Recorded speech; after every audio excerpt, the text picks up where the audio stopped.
The gavel echoed through the courtroom like a cannon shot, cutting through the morning murmur that filled the Hamilton County Courthouse. Judge Richard Hawthorne adjusted his black robe with the military precision of a man who had ruled over this kingdom of justice for more than 2 decades, his grey eyes sweeping over the crowd with the cold disdain of someone who had long since lost patience with human scum. The fluorescent lights reflected off his gleaming bald head, creating an almost divine aura around his imposing figure as he prepared for yet another day of life-altering sentences. His record was flawless: 0 tolerance, exemplary punishments, and a reputation that made even the most seasoned attorneys tremble. This was supposed to be just another ordinary day, or so he thought. Among the defendants waiting in the front row, one figure stood out, his presence entirely misplaced in such a solemn environment. Thomas Mitchell, 73 years old, looked as though he had walked straight out of the city's darkest alleys. His torn and filthy clothes clashed brutally with the pristine suits of the lawyers surrounding him. His disheveled grey hair fell across a face carved by decades of suffering, and his trembling hands clutched a crumpled plastic bag that contained all his worldly possessions. The stench of alcohol and abandonment clung to his hunched figure, causing even the other criminals to discreetly edge away. No one in that room could have imagined that this broken man had once been something entirely different from what he now appeared to be. The case seemed far too trivial to warrant the attention of such a renowned judge: vagrancy, disturbing the peace, and resisting arrest. Judge Hawthorne flipped through the papers with the evident boredom of someone who had seen this story 1,000 times before, his lips curling in barely disguised disgust as he looked at the pathetic defendant before him. The room was packed with law students, journalists, and curious onlookers eager to witness the famous judge in action, creating a spectacle-like atmosphere that he secretly relished. The low murmur of conversation fell instantly silent when he raised his gavel, and the silence that followed was so heavy it felt like it could be sliced with a knife. This would be the moment when American justice revealed its harshest and most unforgiving face. But there was something in Thomas Mitchell's faded blue eyes that did not fit the pattern. Even amid his apparent degradation, there was a spark of dignity that refused to be completely extinguished, a flicker of determination that clashed violently with his bowed, submissive posture. As Judge Hawthorne prepared to deliver yet another routine sentence, he had no idea that he was about to face the most challenging and transformative case of his entire judicial career. Fate had orchestrated a collision between 2 men whose lives were about to intertwine in ways no one could have foreseen. The truth lay buried beneath layers of prejudice, time, and circumstance, waiting for the right moment to emerge and shake the foundations of everything everyone in that room thought they knew about justice, honor, and redemption. The gavel came down with brutal force, and Judge Hawthorne didn't even lift his eyes from the papers as he began to speak in the icy tone of a man sentencing an insignificant insect. "Thomas Mitchell, you stand accused of vagrancy, disturbing the public peace, and resisting police authority." His voice thundered through the courtroom like a death sentence, each word weighted with decades of judicial arrogance that had turned men into stone.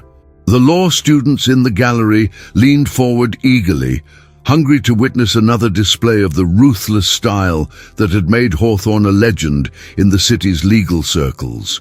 The veteran stood swaying slightly, his frail legs struggling to keep him upright against the storm about to break over him.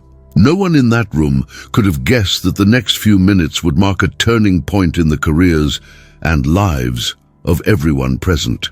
The laughter began softly, like a venomous whisper spreading through the gallery, when Mitchell tried to answer, but his words came out garbled, barely audible.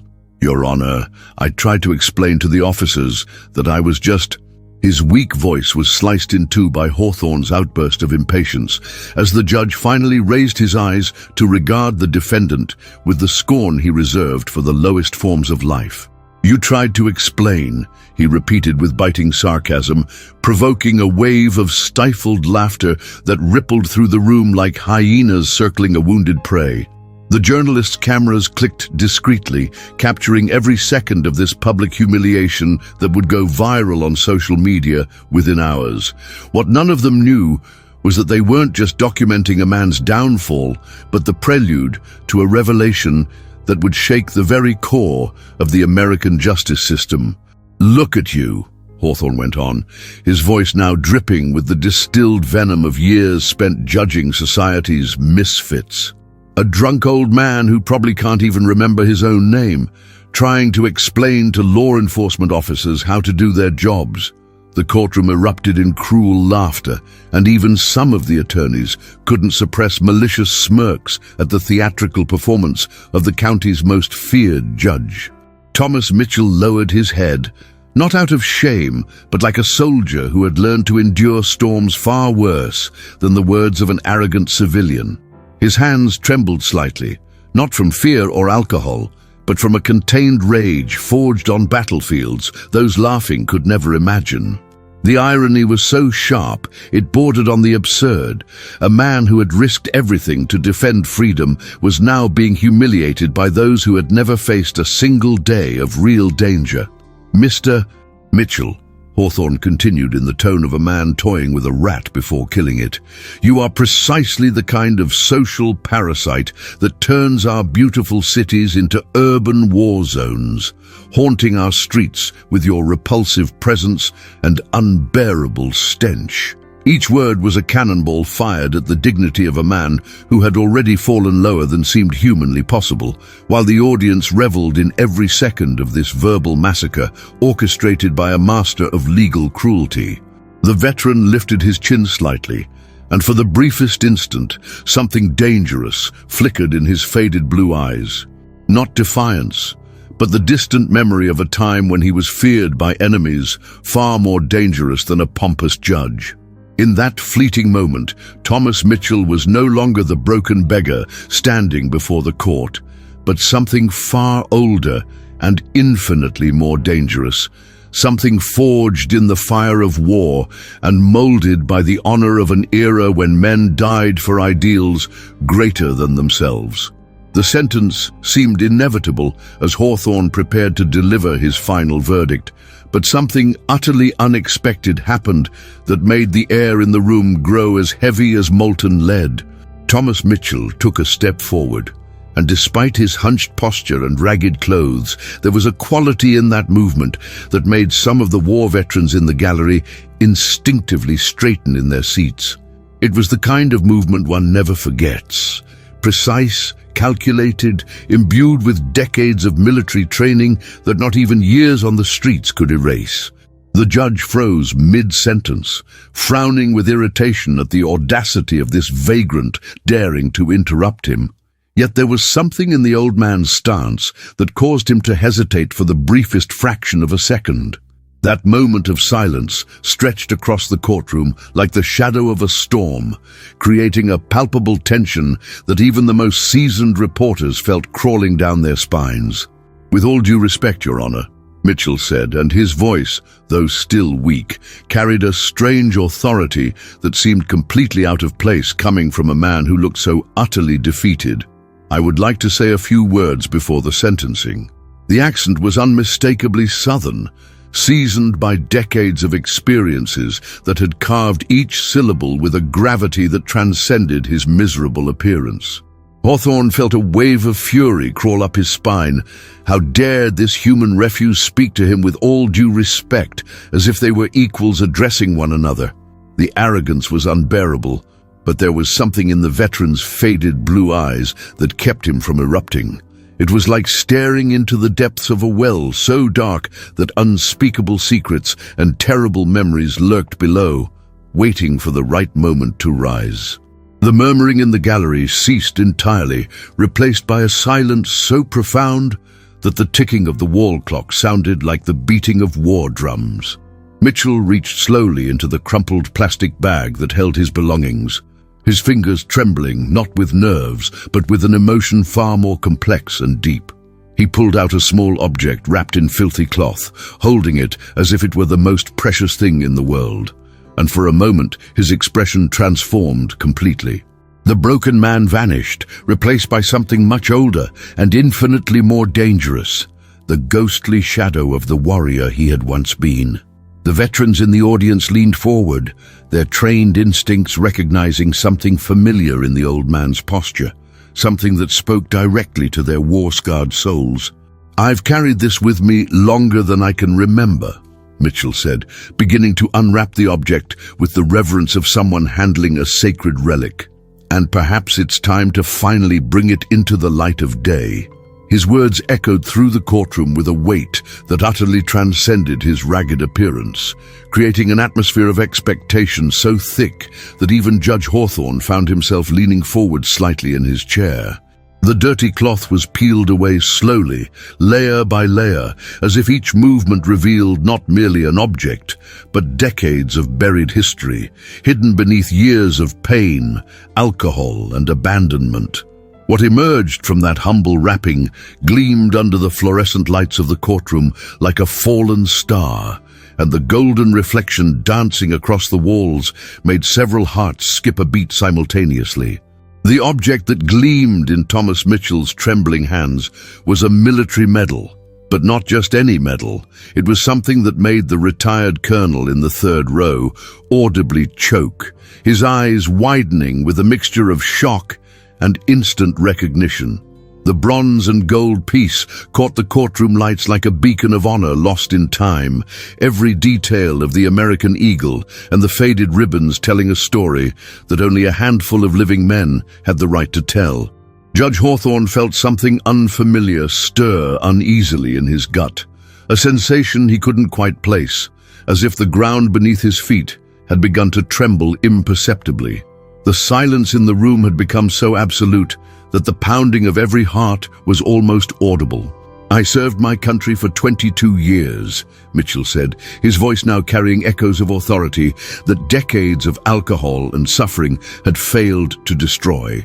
And this medal represents both the most important and the most terrible day of my entire life."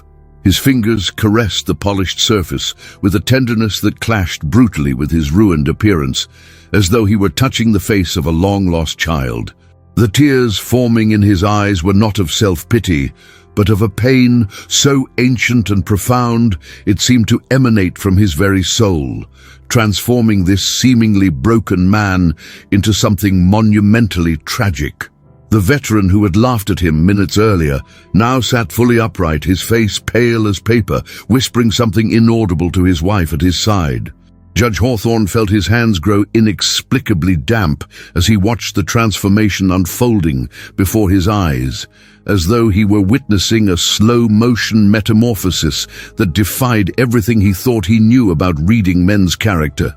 The pathetic man he had publicly humiliated minutes earlier was becoming something entirely different, something that triggered silent alarms deep within his consciousness. There was an almost supernatural quality in the way Mitchell held that medal, as if it were a talisman binding him to a version of himself long buried beneath years of trauma and neglect. The entire room seemed to be holding its collective breath, waiting for a revelation that everyone sensed approaching like a storm on the horizon. "Your Honor," Mitchell continued, his voice now charged with a dignity that made his ragged appearance all the more moving and unsettling. "Before you pass judgment on me, I want you to know exactly who you are judging today." He lifted the medal slightly, allowing the golden light to dance across the room like a divine spotlight, and in that moment Thomas Mitchell was no longer the drunken derelict being publicly humiliated. He had become something far more powerful and hauntingly dignified, a ghost of America's past, returned to collect a debt society had long forgotten it owed. The tension in the room had grown so thick it felt as though it could be cut with a knife, and Judge Hawthorne found himself, for the first time in decades, utterly uncertain of what to do next.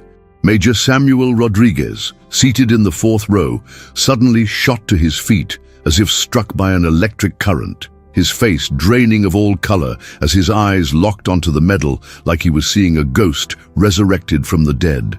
His hands began trembling visibly, and he whispered something to his wife that made her cover her mouth in utter shock, creating a ripple of curiosity that spread through the gallery like wildfire across dry grass. Judge Hawthorne noticed the peripheral commotion, but his attention was utterly consumed by the inexplicable transformation unfolding before his eyes. Mitchell had straightened his shoulders slightly, and despite his ragged clothes and neglected appearance, there was something in his posture that whispered of decades of military command and responsibility for human lives. It was like watching a bronze statue covered in moss slowly reveal its original magnificence as the dirt was stripped away. The veteran CNN reporter in the second row, Sarah Chen, who had covered military conflicts for 2 decades, felt her journalistic instincts erupt like a blaring siren when she recognized something familiar in the way Mitchell held that medal. Her hands darted into her bag, frantically searching for her recorder, while her detective's mind began connecting dots that seemed impossible, yet aligned with frightening precision. She had seen that type of medal before, in museums and at high-level military ceremonies, but never in the hands of a homeless man being tried for vagrancy. The paradox was so jarring, it sent her heart racing with the adrenaline of someone who had just sniffed out the story of a lifetime. Something monumentally important was about to be revealed, and every professional instinct in her body screamed not to miss a single second of what was about to happen. Thomas Mitchell drew a deep breath, and when he exhaled, it was as though he was releasing decades of compressed pain that had been fermenting in his soul since the day he returned from war. "This medal was awarded to me by the President of the United States himself," he said, his voice now carrying an authority that made several people in the room instinctively straighten. "In a ceremony at the White House, I would give anything to forget forever." The words came out like a painful confession, each syllable weighted with something almost physical, tangible, felt by everyone present. Judge Hawthorne felt a strange chill crawl up his spine, a primal sense that he had made a terrible mistake, like a predator discovering too late that its supposed prey was, in fact, something infinitely more dangerous.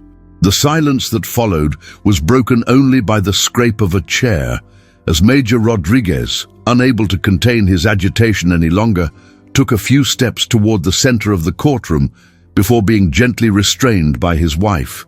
His lips moved soundlessly, forming words that seemed impossible, words he dared not speak aloud for fear they might be true. Mitchell watched him with eyes that had seen far more than any man ever should in a single lifetime, and for a moment, something passed between the two veterans, a silent recognition that transcended words, speaking directly from scarred soul to scarred soul. The tension in the room had grown nearly unbearable, like the air before a devastating storm everyone knows is coming but no one can stop.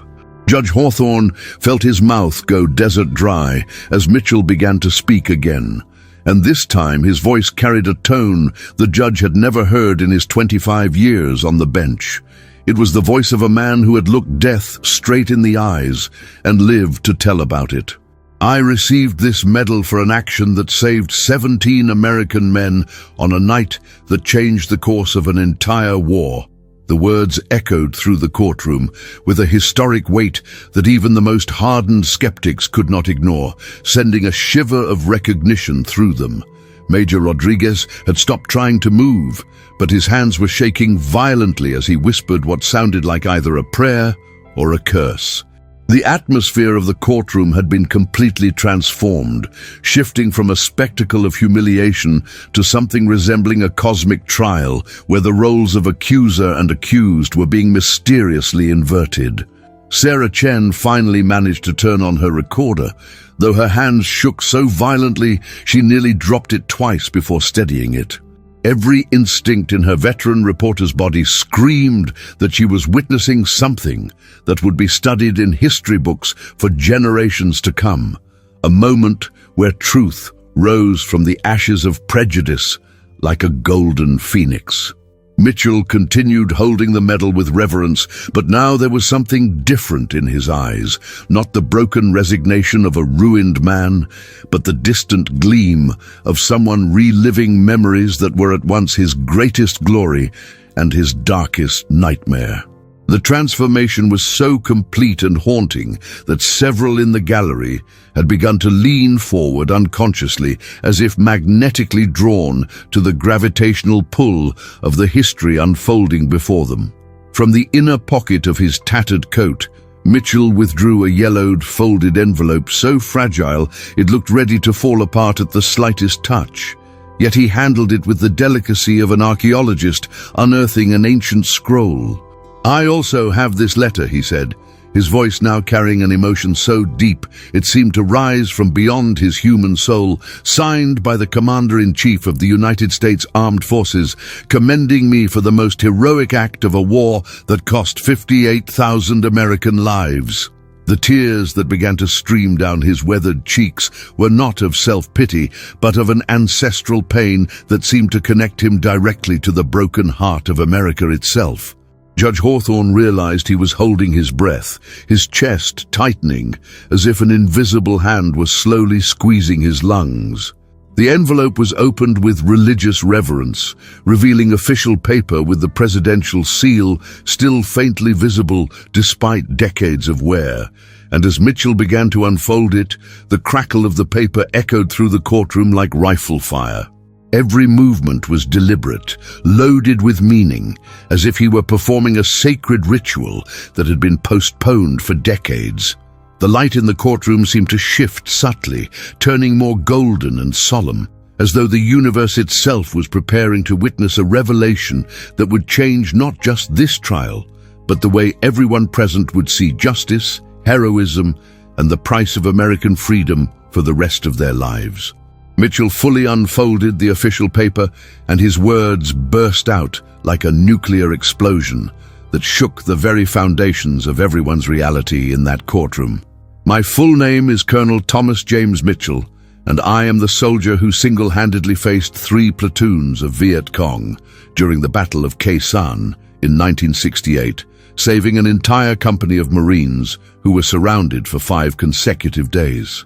The silence that followed was so absolute and shocking, it seemed to have sucked all the oxygen out of the room, and Judge Hawthorne felt the world spin violently around him as reality struck him like a high-speed train. Major Rodriguez let out a muffled cry of recognition and collapsed back into his seat, his hands covering his face as tears streamed through his fingers, because he had grown up listening to the legends of that man, that ghost of war who had become a living myth among Vietnam veterans. This was not just another veteran. This was the veteran, the man whose heroism had inspired an entire generation of American soldiers. The medal gleaming in his hands was the Medal of Honor, the highest American military decoration, awarded only to the bravest of the brave, and suddenly everything made terrifying and profoundly unsettling sense. Sarah Chen was recording frantically, her hands trembling with the adrenaline of someone who had just stumbled onto the journalistic story of the century, while her mind processed the magnitude of what was happening. The man Judge Hawthorne had publicly humiliated was a living legend of American military history, a hero whose courage had been immortalized in films, books, and monuments across the country. The irony was so brutal and devastating, it felt orchestrated by some cruel god of poetic justice, turning what had begun as a routine trial into the most dramatic and disturbing spectacle in modern judicial history. The ragged veteran they had scorned as human trash was, in fact, one of the greatest living American war heroes. Judge Hawthorne felt his guts tighten in absolute panic as the truth hit him with the devastating force of an emotional avalanche. He had publicly humiliated, in front of cameras and reporters, one of the most decorated men in American military history. His hands began trembling uncontrollably as he realized his judicial career was not merely threatened, It was obliterated, vaporized within seconds by his own blind arrogance and systemic prejudice. The man he had called a social parasite and human trash had risked his life dozens of times to protect the very freedom that allowed judges like him to exist.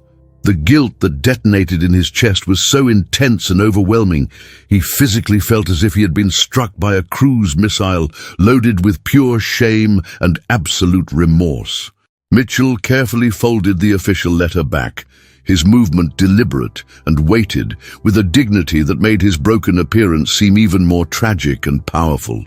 "I returned from Vietnam in 1969 as a national hero," he said, his voice now echoing through the courtroom with the authority of a man who had commanded others through life and death. "But the war followed me home, and for the last 50 years, I have been fighting a different battle, a battle against the demons I carried back from those cursed jungles." His words sliced through the air like bullets, each one loaded with decades of pain, post-traumatic trauma, alcoholism, and social abandonment that had transformed a national hero into a forgotten, homeless man. The courtroom was now witnessing not only the revelation of a hidden identity, but the full tragedy of America's abandonment of its war veterans, personified in the most dramatic and heartbreaking way possible. The courtroom erupted in controlled chaos as the truth spread through the gallery like fire racing across gunpowder, and Judge Hawthorne found himself literally trembling in his chair, his face drained of all color as he watched his decades-long reputation pulverize before his very eyes. Sarah Chen was speaking rapidly into her phone, likely alerting her newsroom to the story that would dominate national headlines within hours, while other journalists present began making frantic calls to their editors. Major Rodriguez had risen once again and was slowly walking toward Mitchell, his tears flowing freely as he approached the man who had been his personal hero since adolescence, the soldier whose stories of bravery his own father had retold at the dinner table for years. The atmosphere in the courtroom had transformed completely, shifting from a spectacle of humiliation into something resembling a sacred assembly where American history was being rewritten in real time. Mitchell stood still at the center of the room, holding his Medal of Honor like a talisman of regained dignity, but there was no triumph in his eyes, only a deep, ancestral sorrow that spoke of decades lost in battles that should never have been fought. "I am not here asking for pity or special treatment," he said, his voice now carrying the quiet authority of someone who had faced certain death and returned to tell the tale. "I am here because an American veteran should never have to prove his worth in order to receive basic dignity from his own countrymen."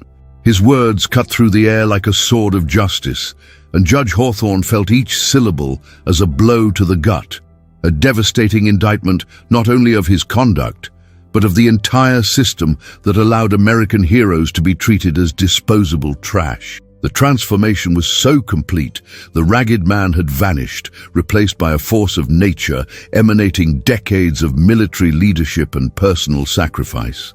Major Rodriguez finally reached Mitchell, and when the two veterans locked eyes, something passed between them that transcended words, a mutual recognition of men who had seen hell and returned forever marked. "Colonel Mitchell, sir," Rodriguez said, his voice breaking with emotion, "it is an incredible honor to be in the presence of the man who saved my cousin during the Tet Offensive." Udi! Tears now streamed freely down his face as he attempted to salute, but Mitchell gently held his hand, stopping the formal gesture. "We are just two soldiers who managed to make it home, son," Mitchell replied, and there was a humility in his voice that made his heroism all the more devastatingly powerful. The scene was so emotionally charged that several people in the gallery began openly weeping, witnessing a reunion that symbolized both American military honor and the tragedy of how society had abandoned its heroes. Judge Hawthorne finally managed to rise from his chair, his legs weak as jelly, as he faced the devastating reality of what he had done. His voice, when it finally emerged, was nothing but a broken whisper. "Colonel Mitchell, I didn't know." But the words died in his throat, because he knew there was no possible excuse for what had happened, no justification that could erase the public humiliation he had inflicted upon one of the greatest living American war heroes. The entire room watched him, and he could feel the weight of hundreds of judging eyes that now saw him not as the respected, feared judge, but as the small, cruel man who had confused appearance for character, social status for human worth. The inversion of power was so complete and brutal it felt orchestrated by cosmic forces of poetic justice, transforming the predator into prey and the accused into the accuser. Judge Hawthorne slowly descended from his bench, each step echoing through the courtroom like a funeral march for his own arrogance, until he stood face to face with the man he had humiliated only minutes earlier, but now recognized as infinitely superior to himself in every way that truly mattered. His hands shook violently as he struggled to find words that could convey the magnitude of his regret, knowing that no human language would ever be adequate to repair the damage he had inflicted on a national hero. "Colonel Mitchell," he began, his voice breaking with emotion, "I have committed the gravest mistake of my entire career, and there is no excuse in the universe that can justify what I did to you today." The tears that began streaming down his face were not of self-pity, but of genuine shame for having become exactly the kind of man he had always despised. Someone who judged others by appearance rather than character. The entire room watched in absolute silence as the most feared judge in the county slowly bowed before the ragged veteran, an image that would be forever etched in the memory of all present. "Sir, I beg your forgiveness," Hawthorne said, his voice now only a whisper burdened with genuine remorse, "not only for what I said today, but for representing a system that failed men like you, men who gave everything for this country and received abandonment in return." Mitchell looked at him with eyes that had seen so much suffering they could no longer feel anger, only a profound sadness for the human condition and the ease with which people forgot that dignity has nothing to do with outward appearance. The moment was heavy with a historical weight that transcended the individual, symbolizing the apology of an entire society to the veterans it had forgotten and abandoned. Thomas Mitchell slowly extended his hand and gently touched the shoulder of the kneeling judge, a gesture of forgiveness that echoed through the chamber like a divine blessing. "Judge Hawthorne," he said, his voice now carrying the wisdom of someone who had learned that forgiveness is far more powerful than vengeance. "I spent decades carrying anger toward people who judged me by my appearance, and it only hurt me more than any enemy bullet ever could." His words were like balm for a wound that had reopened in the hearts of everyone present, showing that even in the deepest darkness of prejudice and abandonment, there was still enough light to illuminate the way back to humanity. "I forgive you," he continued, "not because you deserve it, but because I choose not to carry this weight in my weary heart any longer." The transformation that followed was visible in real time. Judge Hawthorne rose as a different man, his eyes still wet with tears, but now shining with a new understanding of justice, dignity, and the true meaning of serving society. "Colonel Mitchell," he said, his voice now steady with a resolve drawn from the depths of his renewed soul, "I would like to dismiss all charges against you immediately, and beyond that, I wish to use my position to ensure you receive every form of assistance a true American hero deserves." The veteran nodded slowly, not with submissive gratitude, but with the silent dignity of someone finally being recognized for who he truly was. The courtroom erupted in spontaneous applause, not only for Mitchell, but for witnessing a rare moment where true justice triumphed over prejudice, where humanity emerged victorious from the ashes of systemic cruelty. 6 months later, the same courtroom that had witnessed one of the most public humiliations in American judicial history now hosted a completely different ceremony, where Thomas Mitchell, now clean, shaven, and dressed in his impeccably restored military uniform, was being honored as Veteran of the Year by the state. Judge Hawthorne, who had spent the last months working tirelessly to reform the Veterans Assistance System, watched from the front row with tears of pride as the man who had forever changed his life received the honors he had always deserved. The poetic irony was perfect. The very stage that had once been the scene of systemic prejudice now celebrated human dignity in its purest and most powerful form. Sarah Chen, whose report on the incident had gone viral worldwide, was covering this ceremony of redemption that symbolized America's capacity to acknowledge its mistakes and pursue true justice, even when it arrived decades late. Mitchell approached the microphone with the same quiet dignity he had shown on that fateful day, but now his appearance reflected the inner greatness that had always been there, only obscured by the scars of war and social abandonment. "I'm not here today to receive honors," he said, his voice echoing through the hall with the gentle authority of someone who had found peace after decades of inner torment. "I am here to remind us all that the true measure of a society is not in how it treats its most powerful citizens, but in how it cares for those who gave everything and were left with nothing." His words cut through the air like a moral lesson that transcended politics, religion, or ideology, speaking directly to the heart of the human condition and the collective responsibility we all carry for one another. The respectful silence that followed was heavy with deep reflection and a renewed commitment to the ideals of justice and compassion that should define a truly great nation. The real transformation, however, had occurred not only in the two men at the center of this extraordinary story, but in everyone who had witnessed that moment of revelation that became legend. Judge Hawthorne had become nationally known not for his severity, but for his humility and tireless dedication to judicial reform, creating special programs for veterans and working to ensure that appearance would never again be confused with character in his courtroom. Dozens of other judges across the country had implemented similar changes, creating a wave of reform that began with a single moment of truth on a Tuesday morning in Hamilton County. The story of Thomas Mitchell had become more than an internet viral. It had transformed into a national catalyst for social change, proving that sometimes a single spark of honesty can ignite a revolution of conscience. When the ceremony ended and the lights dimmed, two figures remained in the empty hall for a few extra minutes: a transformed judge and a redeemed veteran, both silently contemplating the extraordinary journey that had brought them to this moment of peace. "Colonel," Hawthorne finally said, "thank you for teaching me that true justice is not about punishing the weak, but about protecting the vulnerable and honoring those who once protected us." Mitchell smiled, a genuine smile that had been absent from his face for decades, and replied, "Judge, thank you for reminding me that even in the darkest moments, there is still enough goodness in the human heart to light the way back home."